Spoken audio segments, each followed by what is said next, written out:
बोलो श्री प्राणनाथ प्यारे की जय। श्री सतगुरु महाराज की जय। श्री बाईजुराज महारानी की जय। वंशे विभूषिता करानवनीरदाभात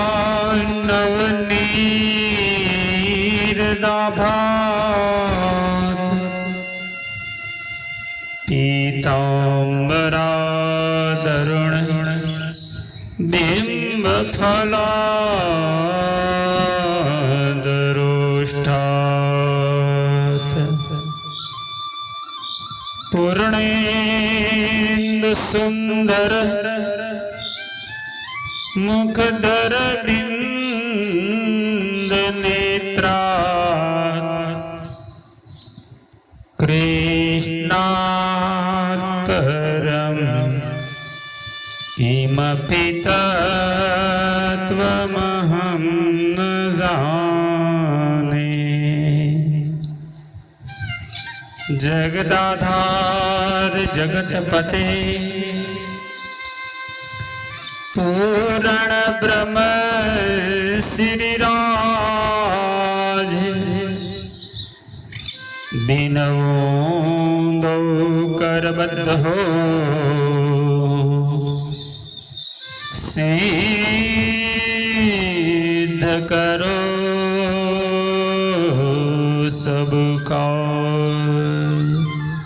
बोलो श्री कृष्ण कन्हैया लाल की जय। आई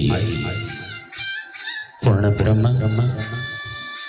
अक्षरातीत पार ब्रह्म पूर्ण पुरुषोत्तम सच्चिदानंद स्वरूप श्री राजश्यामा जी के देवी अनुरी चरणों का ध्यान करते हुए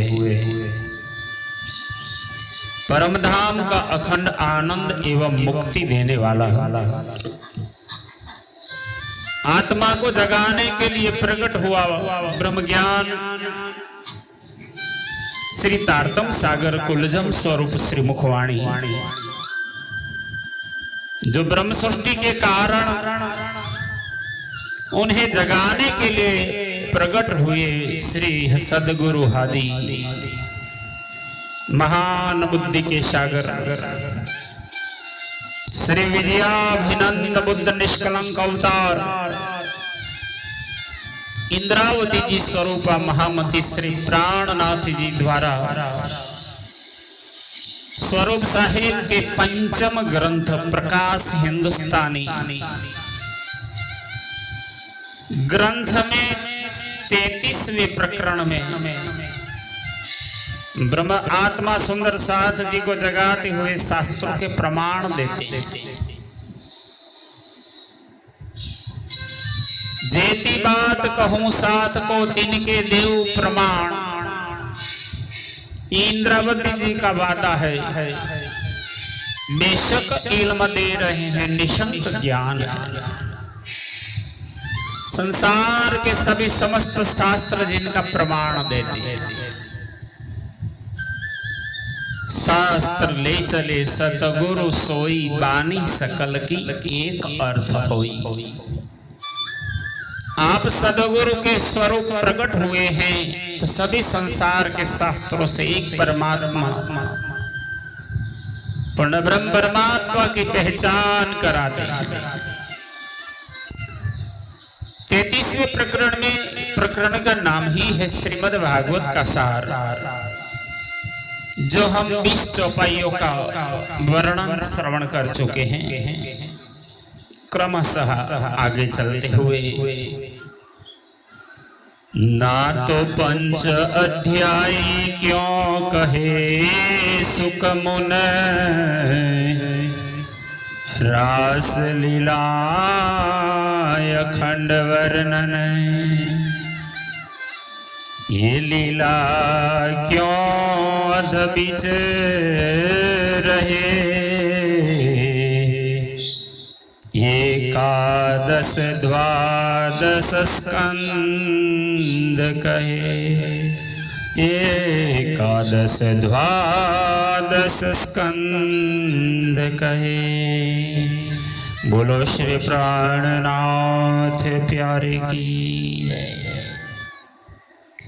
ना तो पंच अध्याय क्यों कहे सुखमुन रासलीला अखंड वर्णन।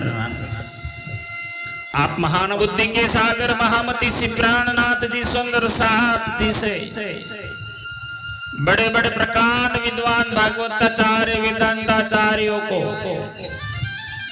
भागवत के मर्मज्ञों को पूछते हैं, जब रास की लीला योग माया के ब्रह्मांड में अखंड हो रही है तो सुखदेव जी ने सिर्फ 5 अध्याय में क्यों वर्णन किया? 5 अध्याय में सुखदेव जी ने क्यों वर्णन किया? ये बात पर सोचो।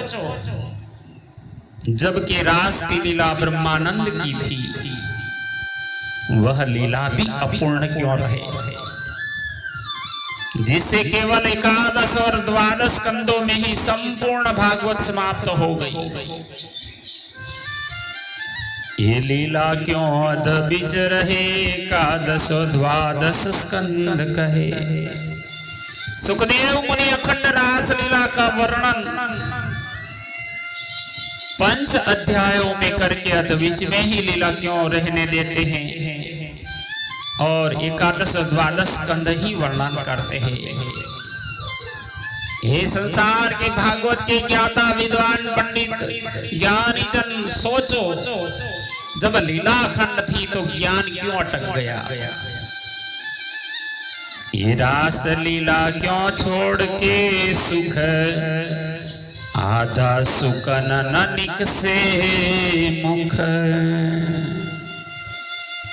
इसीलिए महामती प्राणनाथ जी सुंदर साथ जी को समझाते हुए कहते हैं, इस रास लीला के प्रेमानंद के सुखों को छोड़कर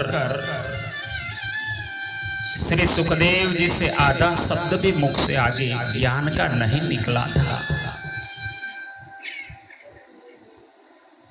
परी कहवाए धनी के जोश, सो उतर गया वचन के रोष। किंतु यह जो रास का जितना वर्णन हुआ वह धनी के जोश में वर्णन हुआ है।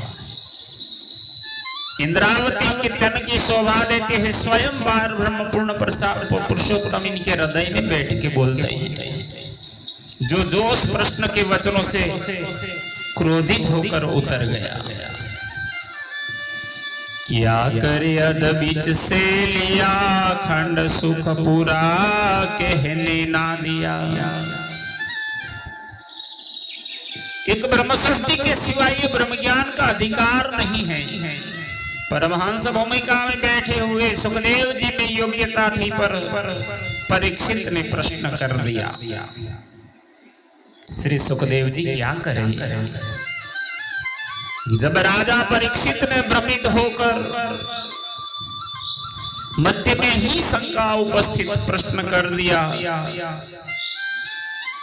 दोष नहीं राजा कोई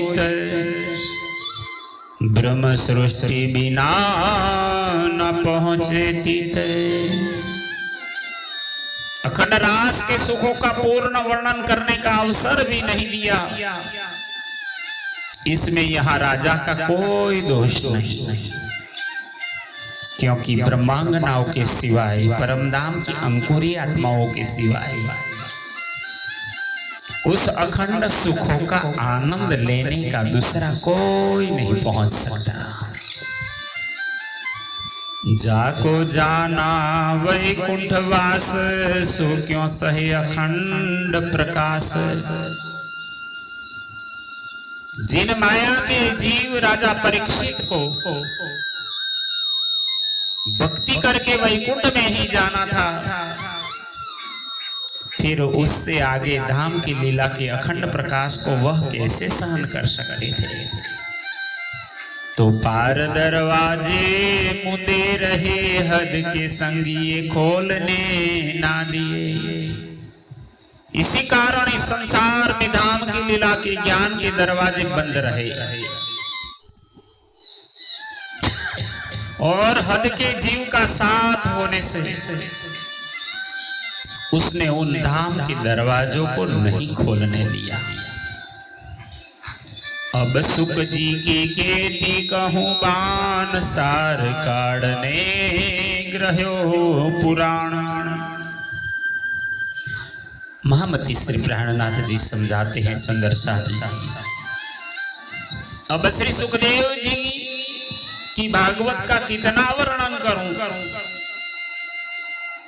मैंने तो भागवत का सार निकालने के लिए ही भागवत पुराण को ग्रहण किया। सबको सार ये जो रास, ये जो इंद्रावती मुख भयो प्रकाश। अब श्री इंद्रावती के मुख से जो रास का प्रकाश हुआ, यही सब शास्त्रों का सार है। अब कहूं इन रास को सार, जो तारतम वचन है निर्धार। इंद्रावती जी कहती हैं, अब मैं श्री तारतम के वचनों द्वारा रास का सार कहती हूं। तारतम का सार अपने आप को जागरूक कर विचार करना है कि घर श्री धाम ने श्री कृष्ण ए फल सार तणो तारतम सार जागने विचार, सबको अर्थ कर सी निर्वार। यही तारतम ज्ञान है, सबके अर्थों का निरूपण कर सकता है। तब ही जागने का विचार आएगा, आत्मा जग पाएगी। निराकार के पार तारतम को जागनी भयो सार। निराकार जो मोह तत्व है, इससे परे मूल प्रकृति पुरुष का स्थान है, जो अक्षरधाम, तथा उससे परे अक्षरातीत का परम धाम है। इस प्रकार आत्म परात्मा की पहचान कराकर अक्षर पार घर अक्षरातीत, धाम के यामे सब चरित्र। इन ब्रह्मात्माओं को जागृत करना ही तारतम का सार है। अर्थात इस तारतम ज्ञान में धाम की लीला का, जो अक्षर के पार अक्षरातीत और अक्षरातीत के 25 पक्ष में जो लीला का वर्णन बताया है, वो ही तारतम का सार है। इत ब्रह्म लीला को बड़ो विस्तार, या मुख थे कहा कहूं प्रकार। हे सुंदर साथ जी, परम धाम में पूर्ण ब्रह्म की लीला का बहुत बड़ा विस्तार है, जिसका इस जुबा से किस प्रकार वर्णन करूंगा। इन तारतम को बड़ो उजास, धनी आय के कियो प्रकाश। इस संसार में ब्रह्म सृष्टि के कारण प्रकटे हुए इस तारतम ज्ञान का इतना बड़ा सार गर्भित ज्ञान है कि इनके प्रकाश को धनी ने स्वयं आकर यहाँ जाहिर किया है। संशय काहू ना रहवे कोई, ये उजास त्रैलोकी में होय। इंद्रावती जी कहती है, तारतम का बल इतना प्रकाश है, इनका ज्ञान जाहिर हुआ है। अब इस तारतम ज्ञान के प्रकाश से किसी को भी कोई शंका नहीं रह जाएगी। इस अखंड ज्ञान का प्रकाश तीनों लोकों में फैलेगा। प्रगट भई पर आत्मा सो सबको साख देवी आत्मा। अब आत्म तत्व का ज्ञान हो जाने से परात्म तत्व जाहिर हो गया, जिसकी साक्षी सबकी आत्मा देखी। उड़ियो अंधेर काढ़ियो विकार, निर्मल सब हो सी संसार। अब तो अज्ञान का अंधकार दूर हो जाएगा और संसार रूपी माया का विकार भी दूर कर दिया है, जिससे अब संपूर्ण संसार निर्मल हो जाएगा। ये प्रकाश ले धनी आए साथ लीजो तो माहे चित। ये सुंदर साथ जी महामती जी कहते हैं, क्योंकि इस अखंड ज्ञान के प्रकाश को लेकर धनी यहाँ आए हैं। ये सुंदर साथ जी तुम इस प्रकाश को चित्त में ग्रहण कर लेना। इन घर बुलावे ए धनी ब्रह्म सृष्टि जो है अपनी। इसी परम धाम में धनी उपदेश कर बुला रहे हैं, यह सोच कर कि ब्रह्म सृष्टि अपनी आंगनाएं हैं। खेल किया सो तुम कारण, विचार देखो प्रकाश वचन। इसलिए हे सुंदर साथ जी तुम प्रकाश के इन वचनों को विचार कर देखो और समझो कि संसार के खेल की रचना तुम्हारे लिए ही हुई है। देखियो खेल मिलो सब साथ, जाग निराश बड़ो विलास। अब महान बुद्धि के सागर इंद्रावती जी कहती हैं, ये सुंदर साथ जी इस झूठे खेल को देख लिया है और सब साथ एकत्रित होकर मिल गया। ये जागनी का ब्रह्मांड है, इसमें जागनी रास का बड़ा भारी आनंद है। इसलिए अब खेलते हंसते हुए, खेलते हंसते चले वतन धनी साथ सब हो प्रसन्न। सब आत्मा हंसते खेलते हुए मूल वतन परम धाम में धाम धनी के साथ प्रसन्न होकर चलो। इत ही बैठे जागे घर धाम, पूर्ण मनोरथ हुए सब काम। अब ये जागने के ब्रह्मांड में तारतम्य ज्ञान भी प्रकट हुआ है। धनी स्वयं जगाने आए हैं। यही बैठे बैठे हम अपने घर परम धाम में जाग जाए, जिससे हमारी सब कामनाएं पूर्ण हो जाए। उड़्यो ज्ञान सबो खुली नजर, उठ बैठे सब घर के घर। जब ज्ञान उड़ा तो हमारी आत्म दृष्टि खुली और सब अपने घर में उठकर बैठ गए। हंसी ना रहे पकड़ी, धनिये जो साथ पर करी। आप महान बुद्धि के सागर महामती से इंद्रावती स्वरूपा प्राणनाथ जी कहते हैं, हे सुंदर साथ जी, सब सुंदर साथ को इकट्ठा करके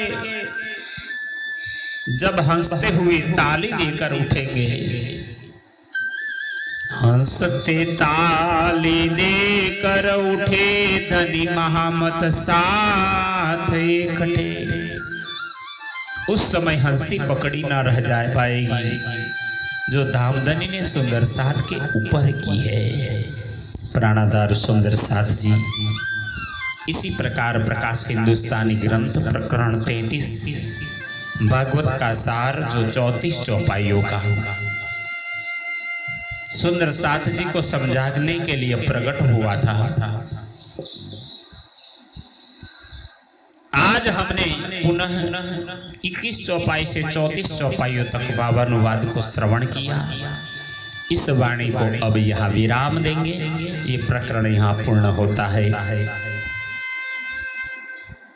यूट्यूब की महारानी जी नामक चैनल में आचार्य जगदीश चंद्र भट्ट द्वारा भावानुवाद श्री तारतम सागर वाणी है।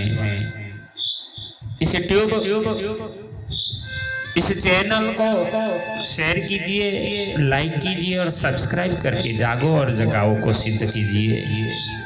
श्री कृष्ण प्रणामी मंदिर पिपलाता गुजरात से आचार्य श्री 108 जगदीश चंद्र भट्ट एवं इस महान कार्य के सहयोगी हमारे सुंदर साथ अंकुर कुमार पडियार जो राघोपुरा चकलासी से है, हम दोनों का प्रेम प्रणाम स्वीकार करके जागो और जगाओ को सिद्ध कीजिए। बोलो श्री प्राणनाथ प्यारे की जय। प्रणाम।